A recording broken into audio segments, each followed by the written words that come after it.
अस्सलाम वालेकुम व्यूवर्स, मेरा नाम है सना सिद्दीक और आप देख रहे हैं सना सिद्दीक ऑफिशियल, मेरा यूट्यूब और फेसबुक चैनल। आज की मैं इस वीडियो में बात करने लगी हूँ अहम इंफॉर्मेशन के हवाले से।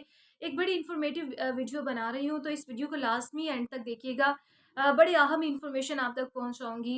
नाज़रीन, आप जैसे कि जानते हैं कि सैलाब की वजह से बड़ी तादाद में तबाही मच चुकी है। पाकिस्तान में सैलाब ज़दगान की तादाद में इजाफ़ा हो रहा है, दिन ब दिन बड़ी तादाद मौजूद है। ऐसे लोग मौजूद हैं जिनके पास एक वक़्त का खाना नहीं है, जिनके पास रहने को घर नहीं है, जिनके पास पहनने के लिए कपड़े मौजूद नहीं है, जिनके पास अद्वियात मौजूद नहीं है, यानी कि डेली की नीड्स जो बेसिक नीड्स होती है ज़िंदगी की, वो उनसे महरूम हो चुकी है। और ऐसी तादाद में, बड़ी तादाद में ऐसे लोग मौजूद हैं। और इन लोगों की मदद करने के लिए ना सिर्फ़ पाकिस्तान के अंदर लोग मौजूद हैं जो इन ऐसे लोगों की मदद कर रहे हैं, बल्कि पाकिस्तान से बाहर भी लोग ऐसे मौजूद हैं जो इन लोगों की मदद कर रहे हैं और करनी भी चाहिए। ये कुदरती आफ़ात है जो अल्लाह की तरफ से आती है, जैसे ज़लज़ला आ गया, जैसे सैलाब आ गया, आंधी आ गई, बारिशें आ रही हैं जो, ये कुदरती आफ़ात हैं जो अल्लाह की तरफ से आती है। मगर इन चीज़ों से बचा कैसे जा सकता है? क्या किया जा सकता है कि कम से कम तबाही हो?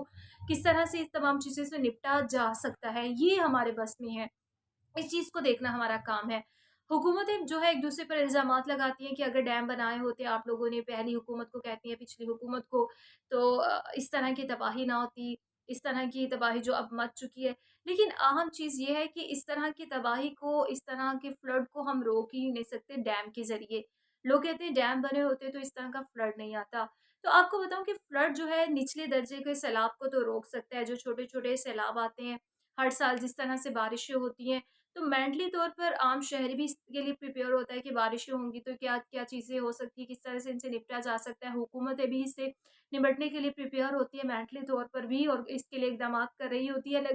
मगर जो बड़े दर्जे का सैलाब आता है उससे निपटने के लिए वो तैयार नहीं होती। और फ्लड जो है ये बड़े दर्जे का जो है वो डैम्स के ज़रिए भी नहीं रोका जा सकता।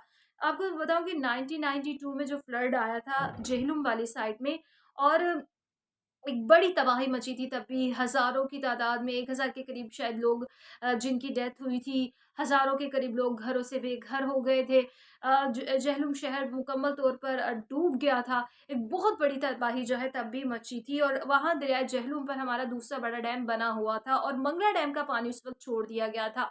आपको बताएँ कि छोटे दर्जे के सैलाब को तो हम रोक सकते हैं, लेकिन जब बड़े दर्जे का सैलाब आता है तो वो जो हम जहाँ वहाँ पर जो डैम बना होता है, वो उसी वेव में बड़ी तादाद में तबाही वो लेकर अपने साथ आता है। वो फ्लड को रोकता नहीं है, बल्कि उसी तरह उसकी वेव में भी बड़ी तादाद में जो है इज़ाफ़ा हो जाता है, उसकी वेव भी बढ़ जाती है।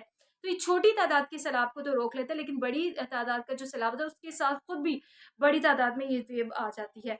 तो आपको बताएँ कि वापडा ने तब अपनी 1994 में रिपोर्ट जमा करवाई थी, और उसमें रिपोर्ट में बताया गया था कि जो डैम बनाए गए हैं, ये डैम जो है इन फ्लड को रोकने के लिए नहीं तैयार किए गए।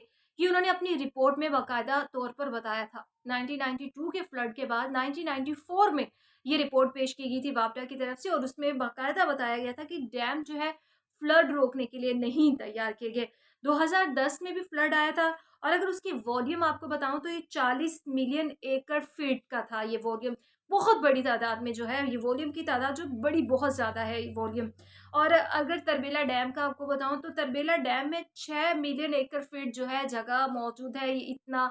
और अगर काला बाग भी इसके नीचे बन जाता तो काला बाग की जो होती वॉल्यूम जो है कैपेसिटी, वो भी कुछ 6 मिलियन एकड़ फीट होती, जो कि 6 और 6 12 हो जाता। लेकिन जो फ्लड 2010 में आया था वो 40, उसका अगर वॉल्यूम जो मैं आपको बता रही हूँ 40 मिलियन एकड़ फीट, जो कि बहुत ज़्यादा था। तो उससे निपटने के लिए दोनों भी नहीं थे। आपको पता है कि बनाने से दरिया के अंदर इकोलॉजिकली सिस्टम जो होता है वो तहस-नहस हो जाता है। जो वहाँ पर जानवर होते हैं, जो वहाँ पर चरिंद-परिंद होते हैं, जैसे मेंढक, मछली, ये चीज़ें जो होती हैं जो यहाँ से वहाँ मूव भी कर रही होती है, ये तमाम चीज़ें जो होती हैं ये भी मुकम्मल तौर पर इनको ये भी तहस-नहस हो जाते हैं। मतलब इकोलॉजिकली सिस्टम जो है वो मुकम्मल तौर पर तहस-नहस हो जाता है, क्योंकि जितना बड़ा दरिया होगा उतने बड़े दरिया पे जो है एक डैम बनाया जाएगा, उसके पानी को रोका जाएगा, तो उस पर इकोलॉजिकली सिस्टम भी मुकम्मल तौर पर तहस-नहस हो जाता है। आपको पता है जो हमारे यहाँ पर दरिया मौजूद है उनकी उम्र बहुत कम है, ठीक है? और ये दरिया जो है इसमें रेत और मिट्टी बहुत ज़्यादा होती है। ये रेत और मिट्टी जहाँ से ये पहाड़ों में से दरिया में से ये पानी आ रहा होता है, पहाड़ों में से जो पानी आता है, वो अपने साथ वहाँ से मिट्टी और रेत जो है ये दोनों लेकर अपने साथ आता है। हमारे जो पाकिस्तान में दरिया मौजूद हैं या पहाड़ों की बात की जाए, पहाड़ों की बात करी तो वो बहुत कम उम्र के पहाड़ मौजूद हैं और जियोलॉजिकली ये बताया गया है, ये जियोलॉजिकली बहुत कम जो है पहाड़ों की उम्र है। जिस वजह से यहाँ पे रेत और मिट्टी की तादाद जो बहुत ज़्यादा होती है और रेत और मिट्टी भी इसमें बहुत ज़्यादा आ जाती है, जबकि 50 मिलियन साल पुराने भी पहाड़ मौजूद हैं और दुनिया में इससे ज़्यादा पुराने 160 मिलियन पुराने जो है पहाड़ मौजूद है। लेकिन जो पाकिस्तान में मौजूद है वो 50 मिलियन साल पुराने ही पहाड़ वग़ैरह मौजूद हैं, जो अपने साथ रेत और मिट्टी जो है साथ लेकर आते हैं। रेत और मिट्टी डैम इसके पीछे जो है वो रुक जाते हैं। इससे 2 बड़े नुकसान होते हैं जो मैं आपको बताऊँ कि रेत और मिट्टी जो डैम के पीछे रुक जाते हैं वो इससे 2 बड़े नुकसान होते हैं। सबसे पहला नुकसान जो होता है वो डैम में मिट्टी भर जाती है। एक मिट्टी जो है और रेत जो है डैम में पान जो उसकी तादाद जब ज़्यादा हो जाती है तो उसमें उसकी अपनी उम्र जो है डैम की वो कम हो जाती है। और इसी तरह दरबेला डैम की अगर बात की जाए तो 30 से 40 फीट जो है उधर भी रेत भर चुकी है और अगर मंगला डैम की बात की जाए तो मंगला डैम में भी कुछ इसी तरह से 30 से 40 फीट जो है मिट्टी भर गई हुई है। जबकि उसके बाद जो है मंगला डैम में 30 से 40 फीट मिट्टी भरने के बाद, रेत भरने के बाद जो है इसकी दीवारों को ऊँचा कर दिया गया है, जिससे इसकी उम्र जो है अब थोड़ी ज़्यादा हो गई है। यानी कि कहने का मकसद ये है कि एक डैम जो मौजूद है, उसमें अगर 30 से 40 फीट तक मिट्टी या रेत भर जाए या जैसे कि तरबेला और मंगला में हो चुका है और बाकी डैम भी जो इस तरह से हो, उनमें भी अगर रेत भर जाए, नीचे रेत ही रेत मौजूद है, तो उसमें पानी जमा करने की, पानी को रोकने की, पानी की कैपेसिटी की खुद की जो तादाद है, वो उसकी उम्र जो है बहुत कम हो जाएगी। वहाँ पर पानी कम होगा लेकिन वहाँ पे रेत और मिट्टी बहुत ज़्यादा होगी और पाकिस्तान में यही चीज़ है कि पाकिस्तान में जितने डैम बनाए गए हैं यहाँ पर रेत और मिट्टी बहुत ज़्यादा है जिसकी वजह से पानी का जो खुद कैपेसिटी जो है इसको रोकने की डैम्स की जो है बहुत कम हो चुकी है। इस चीज़ को नज़रअंदाज नहीं करना चाहिए, इस चीज़ को देखना चाहिए और ये चीज़ जो है हो रही है जिस वजह से पानी को रोकने की कैपेसिटी बहुत कम है और इंडिया भी जब इस तरह से पानी छोड़ देता है, जब दरियाओं में पानी की तादाद ज़्यादा हो जाती है तो बड़ी तादाद में जो है फ्लड आ सकता है और जब ये बारिशें आती हैं तो कहा जाता है कि बारिशों से पानी जमा कर लिया जाएगा या बड़े तादाद में जो फ्लड्स आ रहे हैं हम इनको रोक सकते थे। इनको फ्लड्स अगर डैम बनाए होते तो आपको ये वीडियो बनाने का मकसद और आप तक ये पैगाम पहुँचाना ज़रूरी था कि वे डैम्स जो हर चीज़ के ऊपर कहा जाता है कि डैम ही आखिरी सॉल्यूशन थे, डैम होते ये सब कुछ ना होता, तो ऐसा बिल्कुल नहीं है।